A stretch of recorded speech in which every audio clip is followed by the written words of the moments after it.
नमस्कार, मैं Sanjeev Sharma, author, motivation speaker, physical trainer, yoga instructor और मार्शल आर्ट कोच। आज का जो टॉपिक है वो है समस्याओं का सही नज़रिया। समस्या का सही नज़रिया क्या है और समस्या का सही नज़रिया किस तरह से हल किया जाता है।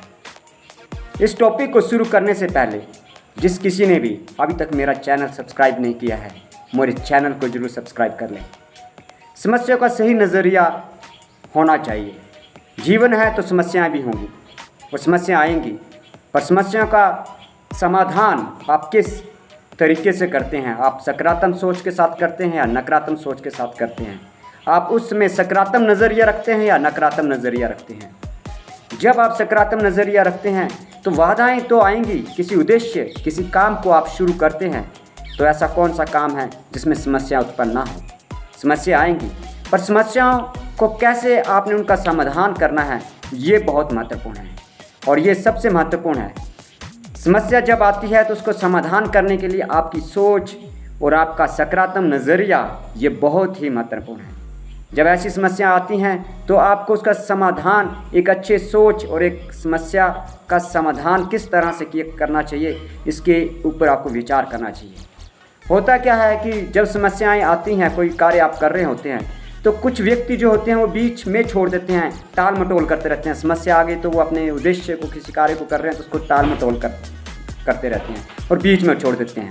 इससे क्या होता है कि वो काम पूरा नहीं हो पाता और काम अधूरा रह जाता है। अगर किसी लक्ष्य, किसी समस्या आपके बीच आ गई है तो उस समस्या का समाधान आपको तत्काल खोजना शुरू कर देना चाहिए, ना कि आपको ये सोचना चाहिए कि समस्या आ गया और इसी पे ही आप समस्या पे ही विचार करते रहें और समस्या पे विचार करते करते आप अपना समय बर्बाद कर दें। समय बर्बाद नहीं करना है, उसका समाधान खोजना है। पर समाधान जब आपने खोजना है तो सकारात्मक सोच के साथ सकारात्मक नज़रिया रखना है उसके प्रति। हर समस्या का कोई ना कोई समाधान होता है। मैं एग्जाम्पल देना चाहता हूँ। एक बार क्या होता है कि एक बार एक व्यक्ति जा रहा होता है तो बीच नदी से जा रहा होता है तो वो पुल क्रॉस करता है। पुल में जैसे वो क्रॉस करता है तो उसका जो टायर होता है, उसका टायर एक पंचर हो जाता है तो गाड़ी बीच के पुल में रुक जाती है। जब बीच पुल में रुकती है तो वो देखता है कि गाड़ी का टायर पंचर हो गया। जब वो पिछला टायर जो खोलता है तो उसके नट जो खोलने लगता है तो उसके नट को पैर से लग के नट नदी में चले जाते हैं। तो वो बहुत निराश हो जाता है कि अब मैं कैसे जाऊँगा, मैं किस तरह से सफ़र करूँगा। तो उस वक्त एक व्यक्ति आ रहा होता है तो वो बोलता है, भाई जी क्या समस्या है, आप क्यों परेशान हो रहे हैं। बोला, देख नहीं रहा कि मेरी गाड़ी का टायर पंचर हो गया, गाड़ी रुक गई है और अब मैं आगे कैसे जाऊंगा। चारों के चारों जो मेरे गाड़ी के टायर के नट हैं वो नदी में चले गए हैं, तो अब मैं कैसे जाऊंगा। तो वो व्यक्ति बताता है कि आप ऐसा करो कि एक एक टायर का नट सब एक गाड़ी से निकाल लो और गाड़ी में लगा दो पिछले टायर में। जब आप थोड़ा सा आगे जाके जाएंगे तो यहाँ एक मैकेनिक की शॉप है, वहाँ जाएंगे तो आप टायर के दूसरे नट लगा लेना। तो उसको क्या होता है कि वो विचार ही नहीं आ रहे होते हैं। वो बोलते हैं ये तो विचार मेरे अंदर आया ही नहीं, मैं तो समस्या को से ही उलझता रहा कि समस्या हो गया, मैं कैसे जाऊँगा, मैं इसी में ही उलझता रहा। तो होता क्या है कि समस्याएँ आती हैं, उस पर निराश नहीं होना, उसका समाधान खोजना है। और उस व्यक्ति ने उसको समाधान बताया कि आप एक एक नट एक एक टायर से खोल दो, इस तरह से आप दूसरे टायर में जो नट निकल गए हैं उसमें लगा दो, आगे जाके मैकेनिक की दुकान आएगी, आप वहाँ सब नट लगा लेना। ये हो गया।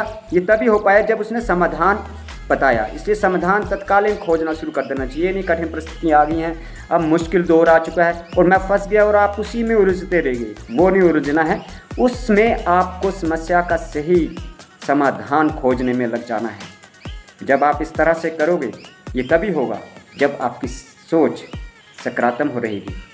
समस्या आती है, सोच को सकारात्मक रखना है और समाधान पर आपने ध्यान देना है। जब आप इस तरह से करेंगे, समाधान पे ध्यान देंगे, तो निश्चित ही आपकी सारी समस्याएं, जो भी समस्या आपको उत्पन्न हो रही है, उसका समाधान आप खोज लोगे और जीवन में जिस कार्य के लिए जा रहे हैं उस कार्य में आगे बढ़ जाएंगे।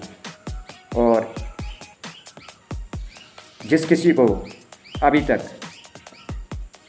मेरा चैनल अभी तक सब्सक्राइब नहीं किया है, एक बार फिर से चैनल सब्सक्राइब कर दें और जीवन में आगे बढ़ें। थैंक यू, नमस्कार।